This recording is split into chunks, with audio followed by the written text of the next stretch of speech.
भारत के जाने हुए डिज़ाइनर्स हैं वो सब निफ्ट के स्टूडेंट रह चुके हैं। ये बहुत गर्वान्वित बात है।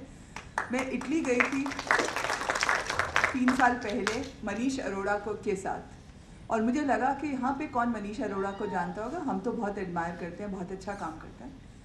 इटली में रोम में एक बहुत बड़ा फैशन फंक्शन होता है, उसका अल्टो रोमा कहते हैं, वहाँ इनवाइट किया जाता है लोगों को। वहाँ उन्होंने कहा कि आप आएँ, और बहुत रिस्पेक्ट दी कि मनीष आपका स्टूडेंट है, मनीष अरोड़ा आपका स्टूडेंट है।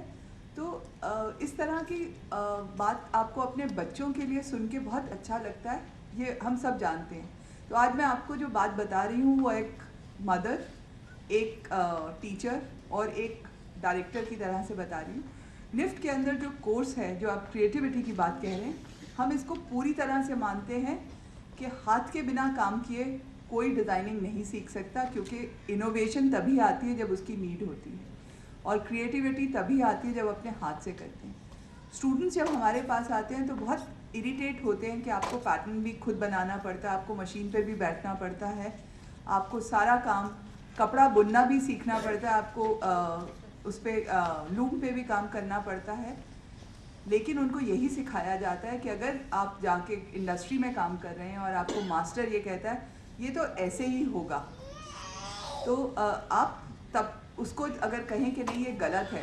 और ये जो मैं आपको बातें बता रही हूँ जो मेरे साथ हुई हैं, जब मैंने काम करना शुरू किया इंडस्ट्री में, तो मुझे याद है कि वो कहते थे ये फैशन का क्या कोर्स करके आई, इनको क्या पता कपड़ा क्या होता है। और ये बात आज भी सच है। मैं रेमंड्स जैसे बड़ी बड़ी कंपनीज़ के पैटर्न मास्टर, मेरी PhD डिग्री पैटर्न मेकिंग में है, जो एक टोटली टेक्निकल कोर्स है। और जब मैं उनके मास्टर्स की वो लेती हूँ तो वो हमेशा मुड़ के मुझे कहते हैं हम 35 साल से ये काम कर रहे हैं, आपको क्या आता है। तो कई बार मैंने ऐसे करके किया है कि पैटर्न बना के छोड़ देती हूँ और बोलती हूँ आप इसको टेस्ट फिट कर लीजिए, बना के देख लीजिए। डिग्निटी ऑफ लेबर जहाँ तक चाहें उसके बारे में बात करें, आज सबने ये बात कही है। एक और मुद्दा आप में से कई लोगों ने उठाया कि जो हमारी एजुकेशन सिस्टम को ख़त्म कर रहा है, और वो है रोट लर्निंग का। आज हम कहते हैं इनोवेशन नहीं है, आज हम कहते हैं हमारे यहाँ कोई साइंटिस्ट बनना नहीं चाहता। हर IIT का स्टूडेंट अगर आप बात करें तो 90% ऑफ द लोग मुड़ के कहते हैं IIM जाएंगे इसके बाद। अरे IIM जाना है तो IIT क्यों जा रहे हैं आप? किसी एक जने को जो इंजीनियर बनना चाहता है क्यों नहीं करने देती? हमारी एक ही बेटिया है, और उसने कोर्स करने के बाद अपने 12th में आके उसने हमें कहा कि ना मैं डिज़ाइन में जाऊंगी ना मैं इंजीनियर बनूंगी।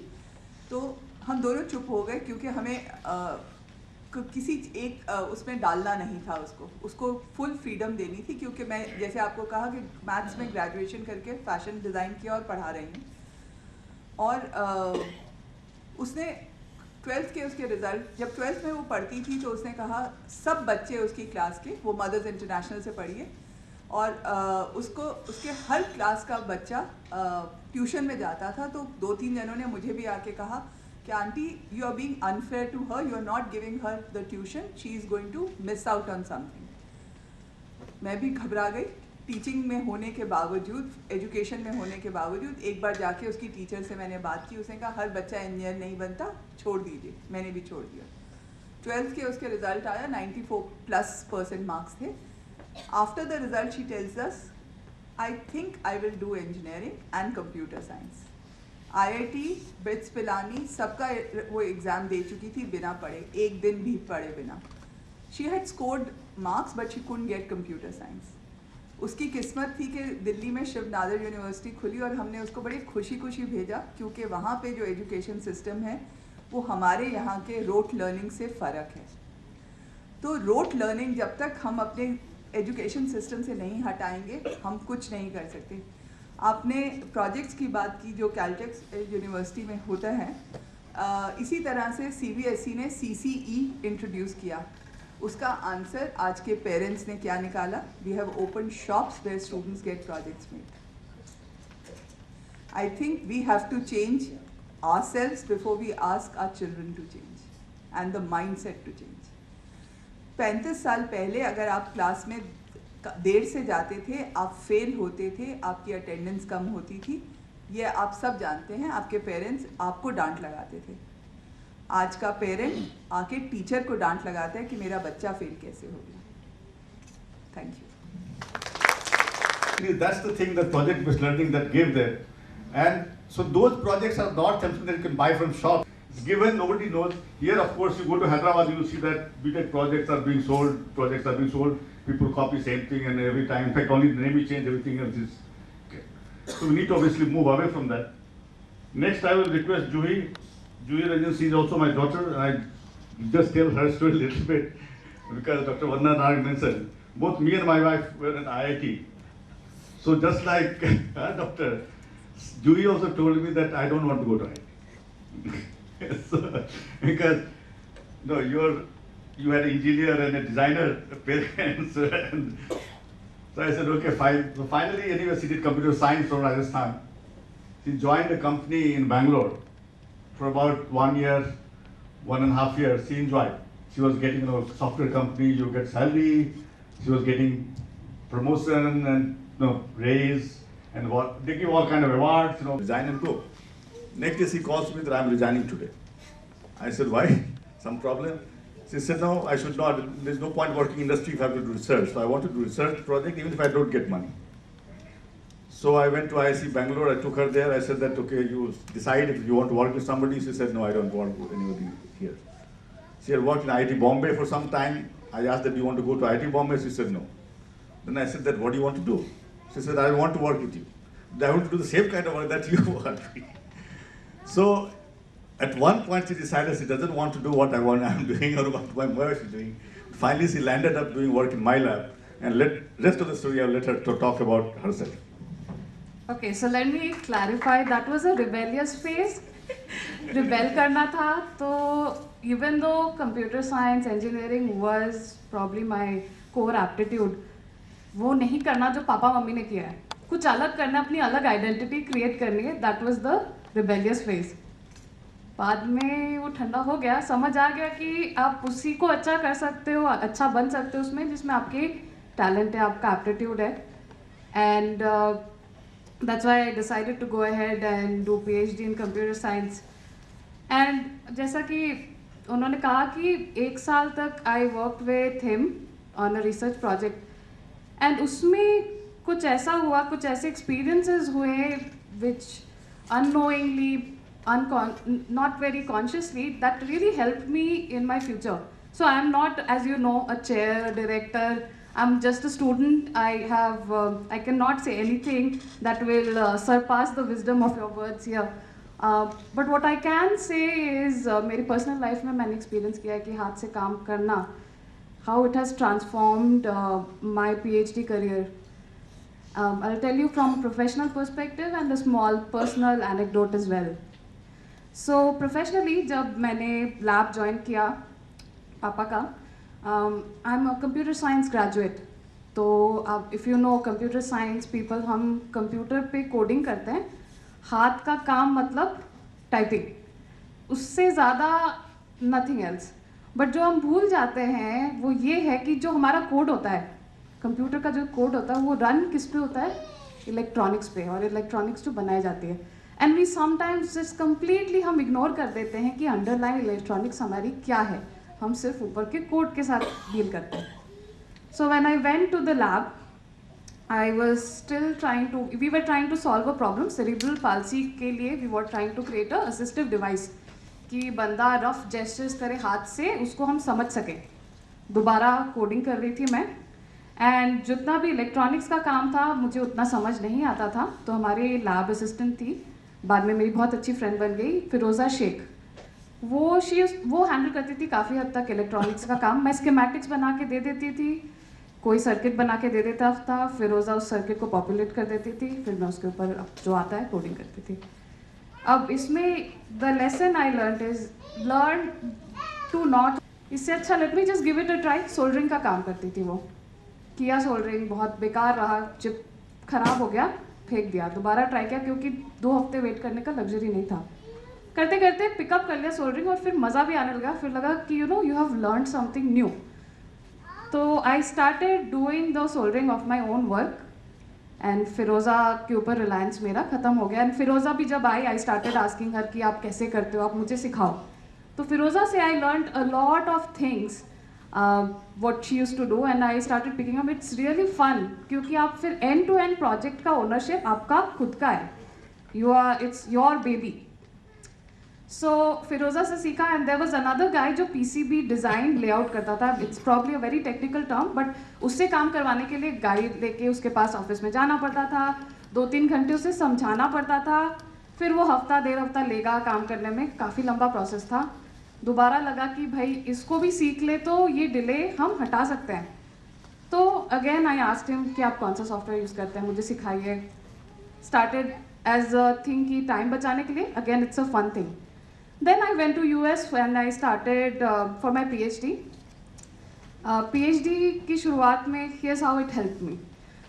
हमारे कॉलेज में ये प्रोसेस होता है कि जब शुरुआत में एक PhD स्टूडेंट आता है वो सारे प्रोफेसर से मिलता है और सारे प्रोफेसर सारे स्टूडेंट से मिलते हैं. शुरुआत में एडवाइज़र असाइन नहीं होता है क्योंकि एक्सपेक्टेशन ये कि एडवाइज़र आपकी टैलेंट्स को समझे और आपके एप्टीट्यूड को समझे. एंड फाइनली आफ्टर 6 months और 1 year the advisor will accept you as your mentor. So I went to this person, he said okay let's arrange an interview, tell me कि तुमने क्या काम किया है. And I really liked him because he was very bright. उनके projects बहुत ही famous थे and I really wanted to work with him. तो nervous होके गई उनके पास. He said तो बताओ कि तुमने पिछले 1 साल से जो assistive device बनाया था उसमें तुम्हारा क्या contribution था. मैंने कहा end to end contribution था. मैंने कोड किया, उसको डिवाइस को डिज़ाइन किया, पॉपुलेट किया. तो ही वॉज वेरी सरप्राइज क्योंकि from a computer science person he was not expecting that. तो उन्होंने दोबारा एक सॉर्ट ऑफ स्लाइडली एक टेस्ट भी लिया, एक ऑसिलोस्कोप ला दिया और ही स्टार्टेड टू प्रिटेंड जैसे कि उन्हें नहीं आता उसको कैसे सेट करना है. तो I did it. I set the oscilloscope and I showed him the waveform. I said see the waveform is coming. That very interview, end of interview, what he told me is, Juhi, I know you are allowed to talk to other professors and find their right match for advisor, but I would strongly recommend, this is how Americans say do it, I would strongly recommend that you apply to be my mentee and I should be your mentor and we should start our work right now. So that is where learning someone else's trade really helped me a lot. What would have taken 6 महीना 1 साल किसी को acceptance के लिए, instant acceptance हुआ. A second example I'll give you how the knowledge of hardware really helped me as a computer scientist. एक project है, this is a completely abstract example, but supposing हमें green color sense करना है.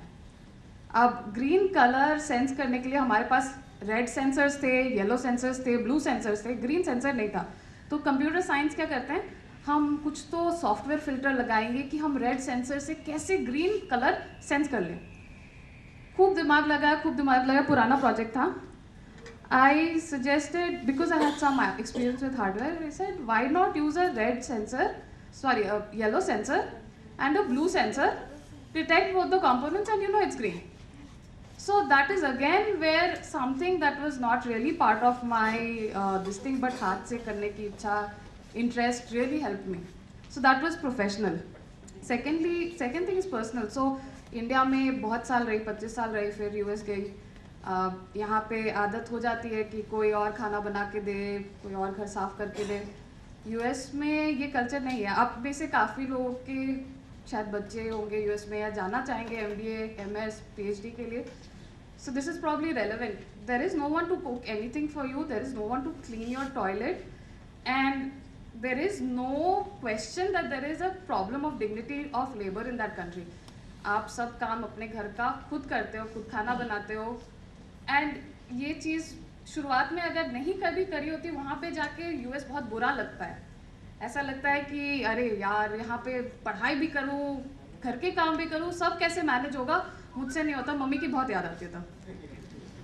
तो fortunately I had very good interest in cooking. Sanjeev, thanks to Sanjeev Kapoor shows, I knew how to cook.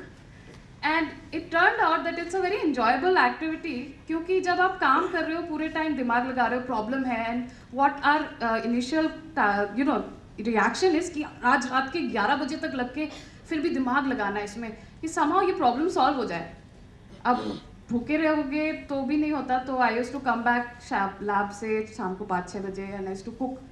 And I started realizing कि जब मैं ऐसे काम करने लगी, घर के काम, what we call mindless activities, after that I would get my biggest breaks or biggest solutions.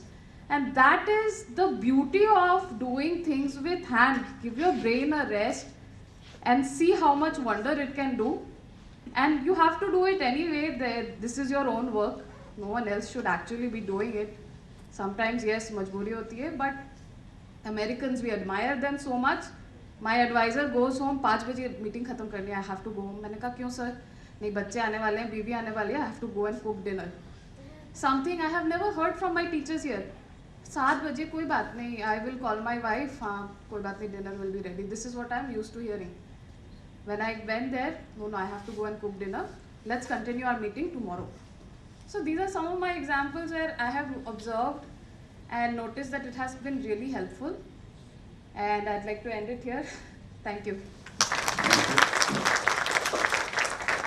Time. I just wanted to say a couple of things.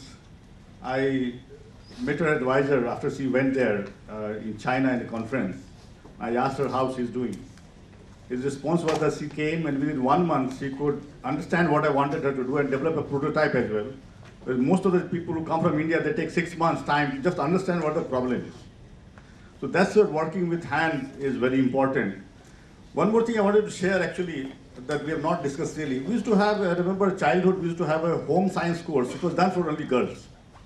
And I was in a place called Kishanganj, and right in front of my house was a girls' school. And the exam time at the home science, you'll see that students will bring cook the stove and food and everything, and they'll go and cook.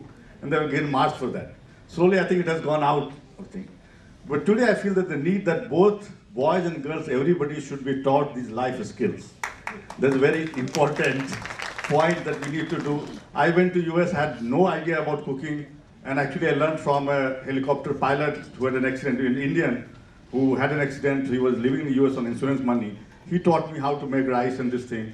Then I picked up that thing, and actually I arranged to, in Thanksgiving time when you have 4 days holiday, there was no canteen running, nothing was there. I arranged to do all the cooking, not only of my own, but 23 Indians together. I arranged everything and did that. And actually then I learned cooking actually from, that time internet was not there, but an American gave me an Indian recipe printout. And I still remember that I followed that and I learned many good things. So we need to bring this back to our school education. It should be called life skills in some way for both boys and girls. Everybody should learn today to be able to, because we have globalized situation today. I just went to France and I was going in the bus from airport to the hotel my wife was staying in, and there was a French person. He used to come to India often. He was telling me that, look, this girl I met in Delhi, and she wanted to come to France to spend 2 years, and I worked very hard and got her an opportunity. She came here, and within 2 weeks she wanted to go back immediately. She said, I can't do all this work. So it's better that I stay back in Delhi rather than come to France. So we need to bring back these life skills, as I'm calling it, to both, whether it's boy or girl, respect to that. So I'll stop here and let the discussion be open to the audience. So please. और ये सफ़ेद रंग से रंग लिया, ये दिखते हैं जैसे वैसे हैं नहीं, बहुत ही अंग। वंदना जी को मैं कहना चाहूँगा कि though I don't belong to Delhi, but I love Delhi as much as she does. Delhi है, दिल है हिंदुस्तान का, इसलिए ये भी नहीं है कि सिर्फ नेत्रहाट में अपने हाथ से काम करना सिखलाया जाता है, वो घरों में सिखलाया जाता है। और आप कई बच्चे नेत्रहाट में जाते हैं, आप ही इनको प्रोड्यूस करती है। इसलिए ऐसा नहीं है कि हम यहाँ कोई श्रेष्ठता प्रमाणित करना चाहते हैं नेत्रहाट के नाम पर। हम तो आपके हैं और आपसे हैं, ये हम कहना चाहते हैं। जूही की बात से मुझे याद आ गया, हम लोग बच्चे थे तो कुनैन गोली होती थी, मलेरिया की दवा होती थी, आपको याद होगा, पीली पीली। और उस समय कलम और दवात, अब तो दवात बच्चे जानते नहीं हैं, स्याही उसमें होती थी ब्लू, और वो कुनीन की गोली को घोल के और उस स्याही को मिला करके हम लोग हरा रंग पैदा कर लेते थे। ये मुझे याद आ गया अचानक। Now this is innovation. इन्होंने जो कलर कॉम्पोजिशन किया और कलर्स को मिलाकर आप थाउजेंड्स ऑफ शेड्स पैदा कर सकते हैं। वंदना जी के अपने इंस्टीट्यूट में क्या डिज़ाइनिंग होती होगी, आप इमेजिन नहीं कर सकते हैं। तो ये तमाम चीज़ें हैं। अचल भैया, आपने बहुत अच्छे से हम लोग को बताई है बातें अपनी, और we are really obliged to you. क्या बातें कहे हम अभय के बारे में, क्या सामान, ये तमाम चीज़ें एक पैनल डिस्कशन के बाद मुझे ये लग रहा है कि जनता के बीच से कुछ आनी चाहिए बात कि आप क्या सोचते हैं इसके बारे में। आज के परिचर्चा में डिग्निटी ऑफ लेबर और नेतरहाट के संदर्भ में उसकी चर्चा प्रारंभ हुई। मेरा तो ये मानना है कि हिंदुस्तान जो आज सोच रहा है 21वीं शताब्दी में, बिहार के मनीषियों ने उसको 20वीं शताब्दी में 50 के दशक में ही सोच रखा था। 50 के दशक में ही बिहार के मनीषियों का भी मैं नाम लेना चाहूँगा। श्री कृष्ण सिन्हा जी जो मुख्यमंत्री जी थे, आचार्य बद्रीनाथ वर्मा जो शिक्षा मंत्री जी थे, mister LP Singh ICS chief secretary थे, JC माथुर शिक्षा सचिव थे। इन्होंने जो FGPS की स्कीम वगैरह को लेकर के आगे कदम बढ़ाया। काफ़ी परिचर्चा हुई, विधानसभा में भी चर्चा हुई, काफ़ी विपक्ष में भी बातें आई। अंततः जब बिहार सरकार का निर्णय हुआ कि नेतरहाट में एक आवासीय विद्यालय स्थापित करना है, तो जो बिहार के 4 मनीषियों का हमने नाम लिया, उन्होंने जो वहाँ पर प्राचार्य जो योगदान करने वाले थे, उनको यही उन्होंने मैंडेट दिया कि आपको गुरुकुल प्रणाली में ये शिक्षा व्यवस्था बनानी है। चार्ल्स नेपियर साहब उसके फर्स्ट प्रिंसिपल हुए, बहुत दिन नहीं रहे। रामनाथ जी हैं फर्स्ट बैच के। रामनाथ जी कहाँ हैं? अच्छा हाँ। तो उनका सानिध्य मिला। 1954 में रामनाथ जी गए। 1954 के 15 नवंबर को स्कूल खुला, तो रामनाथ जी का फर्स्ट बैच था। चार्ल्स नेपियर के संसद में आए, और 1955 में जब हमारा दूसरा बैच गया, मैं और रामेश्वर जो दिल्ली नवा के अध्यक्ष हैं, तो चार्ल्स नेपियर साहब विदा हो चुके थे और जैन दर साहब आ गए थे। मेरा यह कहना है कि ये सूत्रण तो बिहार के मनीषियों ने किया, लेकिन डिलीवरेंस या ट्रांसलेशन इन महानुभावों ने किया। दर साहब ने किया। दर साहब को मैं नमन करता हूँ, और BD पांडे जी को भी। ये लोग पायनियरिंग बैच के टीचर्स थे। 54-55 में हमने 3 आदमी का नाम लिया, मेरा, रामनाथ सिंह जी का और रामेश्वर का। तो